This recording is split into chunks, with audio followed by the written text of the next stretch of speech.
الحمد لله وكفى وصلاة الله وسلامه على رسوله المصطفى وعلى آله وصحابته ومن تبعهم بإحسان إلى يوم الدين. أما بعد، أيها الإخوة في الله، waxaynu ugu soo fooleh bishii barakaysaneed ee Ramadaan, fursad qaali ah iyo muusim iyo waqti aad qaali u ah oo qiimo badan inoogu fadhiya ayaa inagu soo aadan inagu soo foodleh. sidaad uga faa'iideysan lahayd ood fursadda uga faa'iideysan lahaydna waxay u baahan tahay diyaar garow. su-aashu waxay tahay bishu intayna soo gelin maxaa nala gudboon oo noogu kaalmayn kara inaan bisha ka faa'iideysano iyo khayraadka ilaahay dhex dhigay tabaaraka wa tacaala. jawaabteedu waxa weeye arrimo dhowr ah intayna bishu soo gelin inaynu ku dadaalo bisha ka hor. ta koobaadi waxa weeye in aan ducaysano oon ilaahay weydiisano inuu bisha nabad iyo caafimaad inagu gaadhsiiyo. maxaa yeelay salafku ridwaanullaahi calayhim sida ibnu munkadir laga warinayo, ramadaan ka hor waxay ilaahay weydiisan jireen allow ramadaanna gaadhsii. dabcan haddaad ramadaan ilaahay ku gaadhsiiyana gudihiisa waxaad weydiisanaysaa ilaahay inuu ku waafajiyo khayrka dhex yaalla. ramadaan hadduu dhammaadana alle waxay weydiisan jireen wixii khayray sameeyeen inuu ilaahay ka aqbalo. marka ilaahow ramadaan nabad iyo caafimaad nagu gaadhsii, kadibna nawaafaji khayrka dhex yaalla inta ugu badan inaan ka qaadano. qodobka labaadi waxa weeye ee habboon inaad ilaahay ku shukrino tabaaraka wa tacaala oon u mahad celinno, laanna inaad mar kale ramadaan soo gaadho waa nicmo cusub oo ilaahay tabaaraka wa tacaala kuugu nicmeeyey iyo abaal uu kuu galay wahay. mar kastood nicmo heshana waajibku waa inaad ka shukrido si allah kuugu siyaadiyo kuuguna xifdiyo. allah siduu qur-aanka inoogu sheegay lain shakartum la asiidannakum, nicamka haddaad ka shukridaan waa idin kordhinaya. marka inaad shukrido alxamdu lilaahi tiraahdo oo imisaa badan imisa walaalaheen ah oo ramadaankii hore inala soomay ayaan mar kale fursad u helin kan inay nala soomaan oo cibaadaystaan. haddii marka ilaahay adiga ku soo gaadhsiiyey inaad ilaahay u mahad celiso, qalbigana uga mahad celiso, carabkana uga mahad celiso,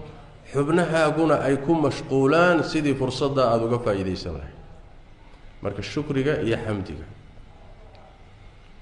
waxaa ka mid a bishu markay dhalato iyo bilaha kaleba nabigeenna dhaqankiisu wuxuu ahaa sal alla alayh wasalam bisha markuu arko inuu duceeyo. ummaddana saasuu baray sal alla alayh wasalam, allahuma ahillahu calayna bilyumni waaliimaan والسلامة والإسلام والتوفيق لما تحب وترضى. إله بيش النوغو دالي بركو هي إيمان أما نبت قلي إيمان هي إسلام نمو هي إن النوافجسو وحي أضرالي كتها بيش دحيا الله خير كدحيا الله أضرالي كتها إن النوافجس أضرالي كن نقنس. وحاكم إذا وحيالها لغا بارمانك بيش كهر inaynu ku dadaalo bishii oo inoo soo socota ilaahayna aan weydiisanay inuu na gaadhsiiyo inay kuu dhalatood gaadhaayay inaad ku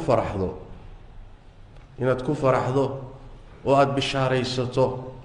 maxaa yeelay nabigeennu salawaatu rabbi wasalaamu calayh saxaabadiisa waa u bishaarayn jiray, qad jaa-akum ramadaan baa idin yimid, waa bil baraka iyo khayr badan oo wanaag badan dhexdeeda yaallo. ilaahay soonkeeda ayuu idinku waajibiyey, iridaha jannada ayaa la furaa, ilidaha naartana waa la xidhaa, shayaadiintana waa la katiinadeeyaa. habeen waxaa ku jira ka khayr badan 1000 bilood, ciddii khayrkeeda laga qadiyey baa la qadiyey. nebigu marka waa bishaarayn jiray sal alla alay wasalam. waxay bishaaro u tahay dadka khayrka jecel ee wanaagga jecel ee daneeya ahlul iimaanka ah. laakiin dadka iimaankoodu daciifka yahay ee shahawaadka caadaystay culays bay ramadaan ku tahay. 11 bilood markay cunaan oo cabaan oo shahawaadka gutaan halka bil inay soo gashay culays bay ka dareemayaan waxayna tilmaamaysaa in iimaankaagu aad u hooseeyo tacbaan yahay waxaa ka mid ah arrimaha loo baahan yahay bisha ka hor inaynu ku dadaallo in aan ilaahay u toobad keenno wixii dembi een gallayna aan ka qoomamoonno kuwa aan lugta kula jirneen hadda samaynaynana aan joojinno allahna tabaaraka wa tacaala dembi dhaaf weydiisannoon xumaanta ka noqonno iyadoo liibaantaada ay ku xidhan tahay sida ilaahay qur-aanka ku sheegay watuubuu ila allahi jamiican ayuha almu'minuun xilli walba loo baahan inaad toobad keento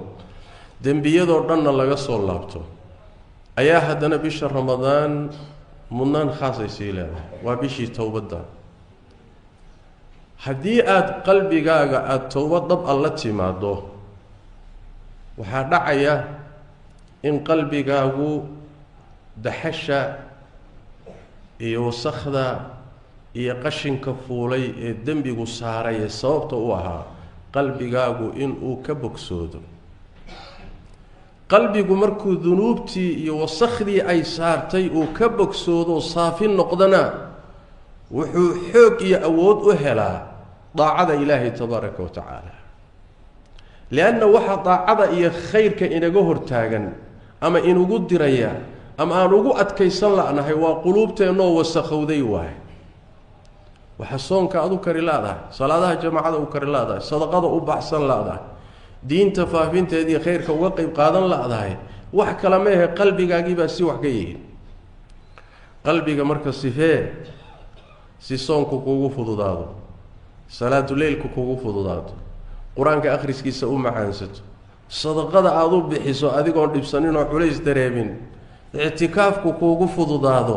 si cibaadaadku kuugu fududaadaan qalbigaaga sifee oo towbadda ku sifee waxaa ka mid ah arrimaha muhimka ah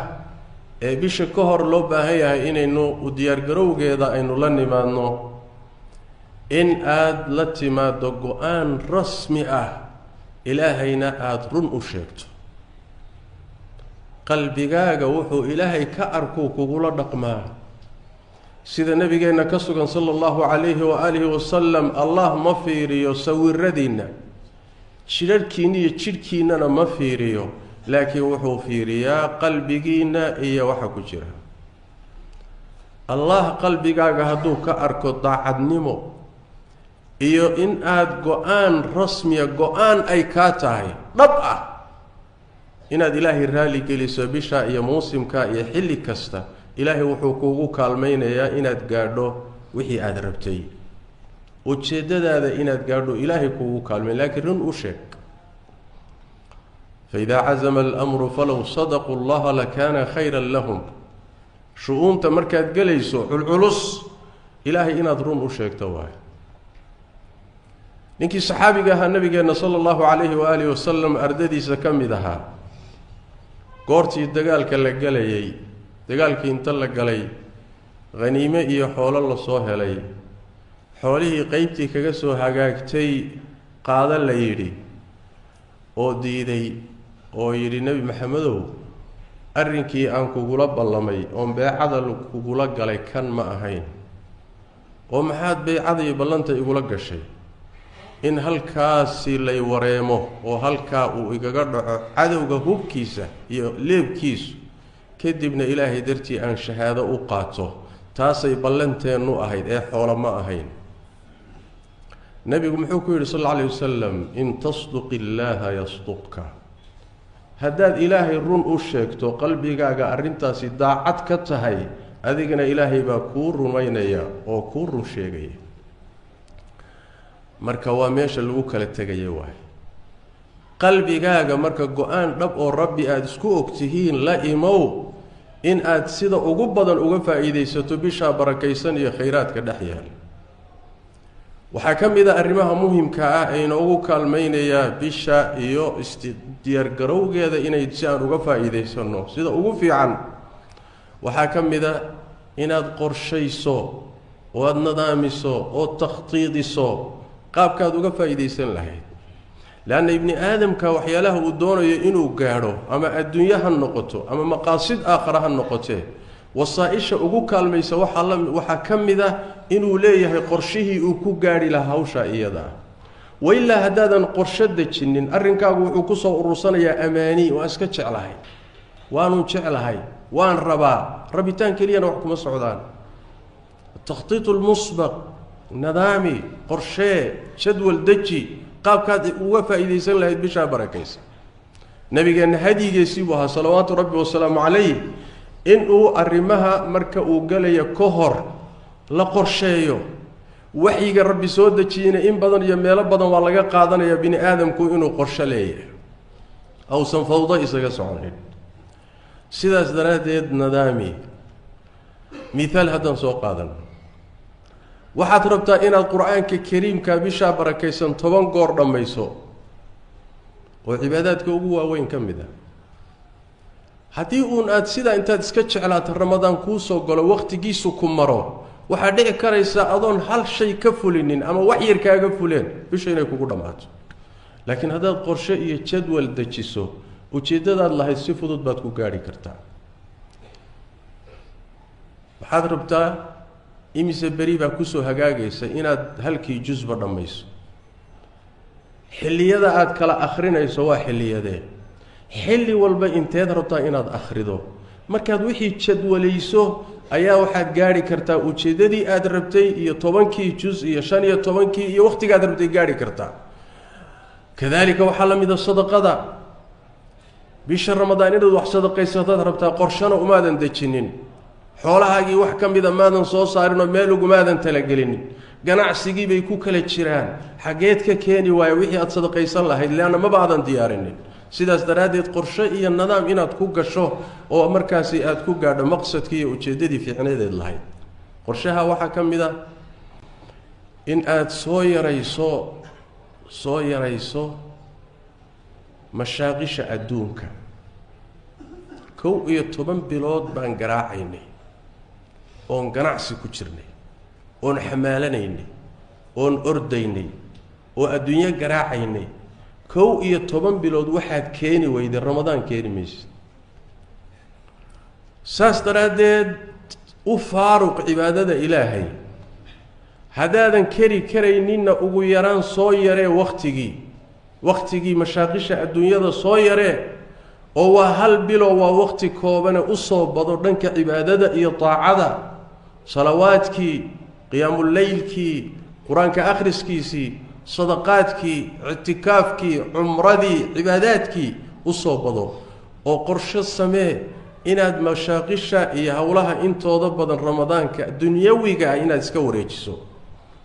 si aad halkan uga qaniimaysatood uga faa'iidaysato bisha barakaysan waxaa ka mid ah arrimaha loo baahan yahay ramadaan ka hor in aynu diyaarsanno inuu u diyaargarowno si aan ugu diyaargarowno bisha iyo ka faa'iidaysigeeda in aynu baranno oo aqoon iyo fiqhi u yeelanno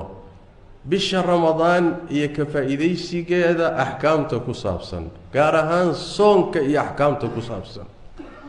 lianna cilmigu barashadiisu labuu u kala baxaa midna waa cid kastuu waajib ku yahay midina dadka qaarkood baa laga rabaa ummadda qaar ka mida waxaa ka mida cilmiga cid kasta waajib ku ah cilmiga gala waajibaadka iyo faraa'idda diinta gala saad u tukan lahayd oo salaadaadu u saxmi lahayd cilmiga ku saabsan cid kastuu waajib ku yahay caqiidadu inay kuu saxantood shirkiga ka badbaado sunnadu inay kuu saxantood bidcada ka badbaado cilmiga ku saabsani waajib waaye soonka cilmiga ku saabsani waajib waaye cid kastaa laga rabaa mu'minkuna kadaalika markay aad gaadho inaad zaka bixiso inaad barato cilmiga ku saabsan markaad gaadho inaad ganacsi gasho beec iyo shiro gasho cilmiga ku saabsan beeca iyo shiraha waa inaad taqaano si aad uga badbaado inaad xaaraan cunto ama carruurtaadii eelkaaga xunsiiso ama aad kasbatoba wahaakadaa cilmiga waajibka ah wakhtigiisa inuusan ku dhaafin waayo si aad ilaahay ugu caabudo adigoo cilmi leh cilmi iyo garashada aad ugu caabudo calaa basiira كدبنا عبادة دي عمل كاغ الله أقبله لأن عمل أن علمي سنين إلهي أقبل مايو عمل أن وافق صنين هدي نبي محمد صلى الله عليه وسلم الله أقبل مايو إن لقى أقبله ددال كاغ وحيكو حرنتهي إنو علمي سنيهي وإلا وحاكو قبصنا يساه ارجع فصلي فإنك لم تصلي وحبا ماذا تكنيني كع صلاة كن قصوتك نبي قايل صلوات ربي وسلامه عليه مركع علمي وكنت دالا أخري ضالعو هداد سمين كرتو دقيسو ويدي كود دال أقون ويالو صون كاغا محابورية محو باهية هاي محو كوغنتما سيبش اللوغة فايديستا أعماشو سيبي أكل خير بدنت هاي سي أين فرصدو كاغلو منو عدة أقوف فرصد إيا جانس في عان أظن نقطو كفايديست أرمها دمان تودي وحوي ورمضان كهر بشو هدي دلتو أو أي دلتو إلهي كو غارسيو نبينا صلى الله عليه وسلم هديكي سوحو أها بيل دلتي مركو أركو بشا أي أو أركو ودعي سنجري صلوات ربي وسلامه عليه وحودي جري إلهو بشا نوغو دلي إيمان يا أمان يا إسلام نمو iyo inaad nawaafajiyo wixii khayr ku jira waa markay dhalatood aragto ilaahay ku gaarsiyo tabaaraka wa taala san soo sheegay arimahaas marka waxa walaalayaal waa diyaar garowga bisha ramadaan diyaar garowga bisha ramadaan sida aad ugu diyaar garowdaan mawaasimta ganacsiga xilliyada ganacsigu dhaqdhaqaaqo oo ganacsigu uu soconayo oo bilaha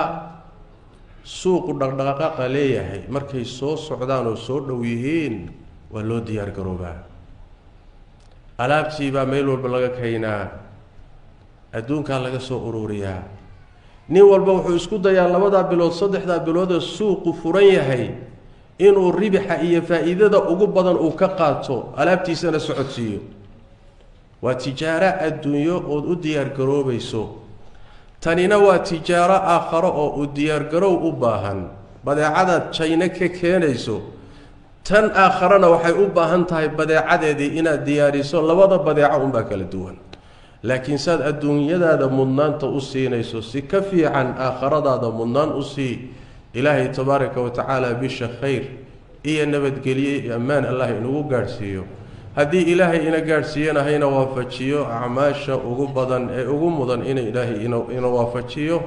haddii acmaasha aan sameynana ilaahay haynaga aqbalo tabaaraka wa tacaala hayna ugu dambi dhaafo sallu wa sallimu ala khatami al-anbiya'i wal mursalin allahumma salli wa sallim wa barik ala 'abdika wa rasulika muhammad wa ala alihi wa sahbihi ajma'in